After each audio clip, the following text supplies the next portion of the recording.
C'est avec la peur au ventre que je fais immédiatement un signalement au Centre départemental d'action sociale de Cesson-Sévigné.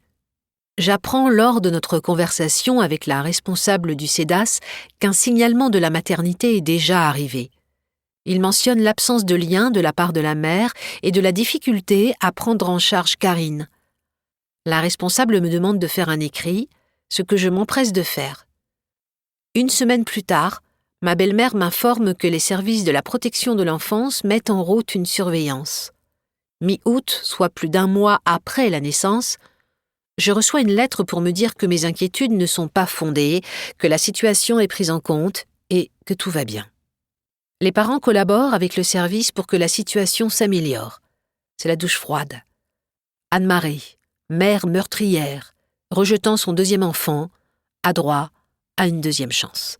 Voilà ce qu'il faut comprendre. Une surveillance, un désastre. Pendant 12 ans, oui, 12 ans, Karine sera abandonnée à son triste sort. Suite à mon signalement, je n'ai plus de contact avec Karine.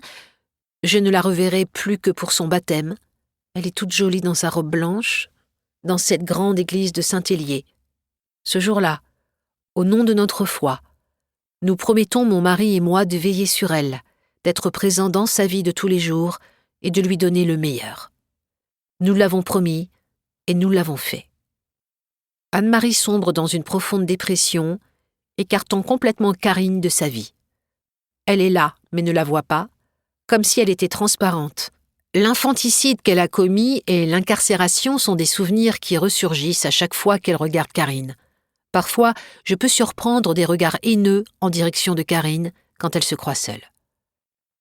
Les mois passant, l'appréhension ne me quitte plus. Karine est un bébé triste. Très vite, son regard va devenir fuyant. Nous le savons, les services sociaux viennent chaque jour, mais cela ne sert à rien car le soir, la petite est seule, à la merci de ses parents.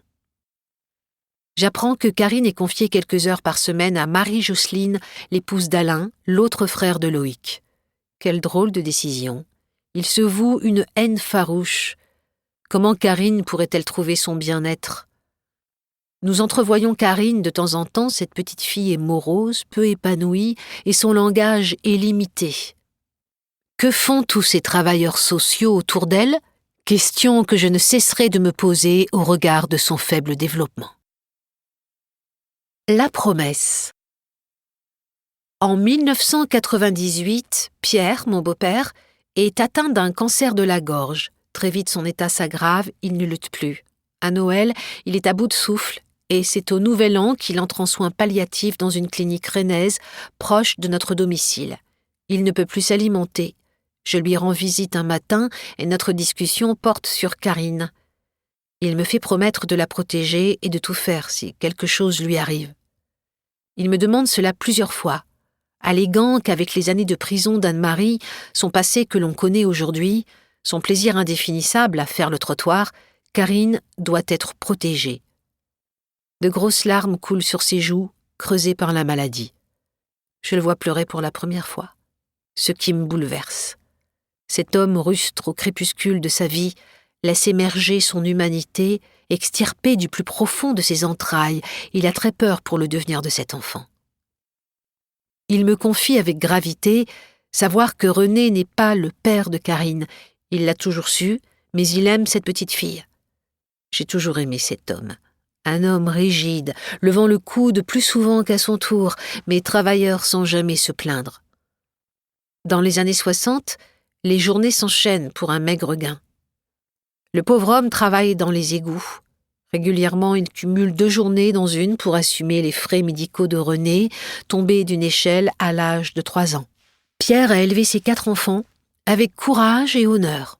Et aujourd'hui, il lutte contre la maladie sans jamais se plaindre, seulement quelques grimaces quand la douleur devient insupportable.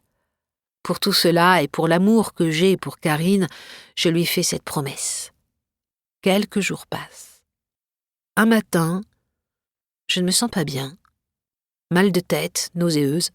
Je sens que mon corps me lâche, je me vois partir. Mes enfants et Loïc me regardent inquiets, le côté gauche de mon corps s'affaisse. Hospitalisée en urgence, le diagnostic tombe. Je suis victime d'un accident vasculaire cérébral. Je rentre en réanimation pendant plusieurs jours. On ne sait pas quelles seront les séquelles, ni même si je vais survivre. Loïc est près de moi, les yeux humides, et puis les choses s'arrangent comme par miracle, petit à petit. Je m'en sors, mais cette épreuve m'éloigne de ma famille et de mon beau-père quelques semaines. À cause de cet AVC, je ne peux plus exercer mon métier, je suis en arrêt maladie. Alors le conseil général me retire mon agrément. C'est un coup dur. Je suis contrainte de me mettre en invalidité. Je ne revois Pierre qu'une fois, le jour de sa mort. Assis sur le bord de son lit, il me fait à nouveau promettre de veiller sur Karine.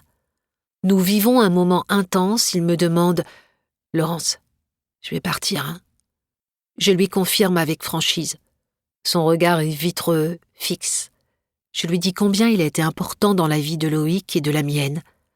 Je lui prédis un beau voyage et lui affirme qu'il sera en paix, sans souffrance, qu'on se reverra sans aucun doute là-haut. Le soir, j'ai insisté pour que Loïc dise au revoir à son père. Et c'est dans la nuit qu'il est parti, sans bruit. En lui faisant moi-même sa toilette mortuaire pour le préparer à ce grand voyage, je pense à ma promesse. Tout en priant pour lui, je demande à Dieu de me venir en aide. Je sais, au fond de moi, qu'après son départ, nous n'aurons plus de lien avec le reste de la famille parce que je sais que Germaine, ma belle-mère, n'éprouve pas de bons sentiments pour moi. Elle me juge trop différente d'eux. Pour la veillée mortuaire, Anne-Marie et mon beau-frère se joignent au reste de la famille. Je l'observe. Elle a un comportement bizarre. Tantôt elle ne semble pas présente, les yeux vides. Tantôt elle est exubérante, me parle de tout, sauf de celui à qui on rend hommage. Renée amène sa fille le lendemain, elle est âgée de 2 ans, elle est si mignonne. Je suis contente de la voir. Elle est fluette, un peu craintive et silencieuse. Dans la chambre où repose Pierre, Karine joue avec le chat qui se frotte au pied du lit. J'imagine l'âme du défunt caresser les joues de la petite comme un dernier geste de tendresse. Tout d'un coup, Renée prend Karine par le bras et la contraint d'embrasser le corps froid de son grand-père. Quelle idée saugrenue! Je le lui fais clairement comprendre dans le couloir que ce n'est pas adapté.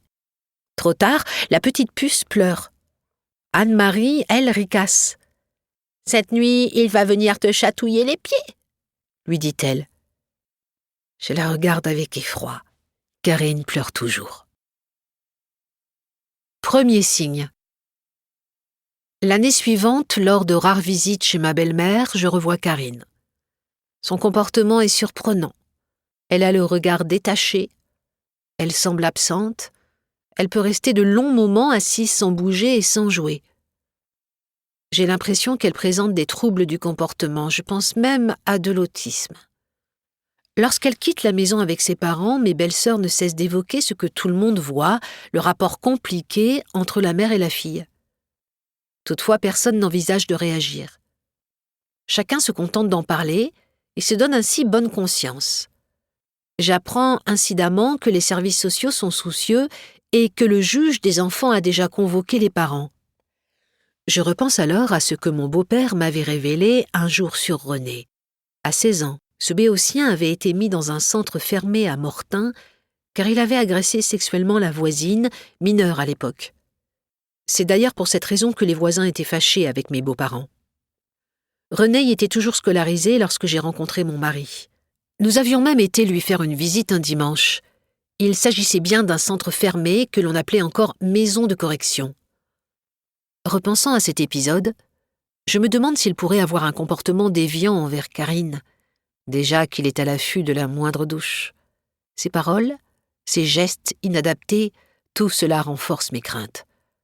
Je ne dois pas être parano, mais je ne peux expliquer cette intuition qui me hante. Éloignement. Mon père nous quitte la même année. Quelle triste année. Mais la vie est plus forte que tout, et quelques mois plus tard, j'attends un merveilleux cadeau, notre 5e enfant. À 40 ans, la grossesse est plus difficile et plus fatigante, surtout lorsque l'on a déjà une famille nombreuse et des problèmes de santé. Mais tout se gère et on s'organise plutôt bien. Pour continuer à écouter ce livre audio gratuitement, cliquez sur le lien dans la description et vous pourrez l'écouter en entier sans frais grâce à l'essai de 30 jours d'Audible.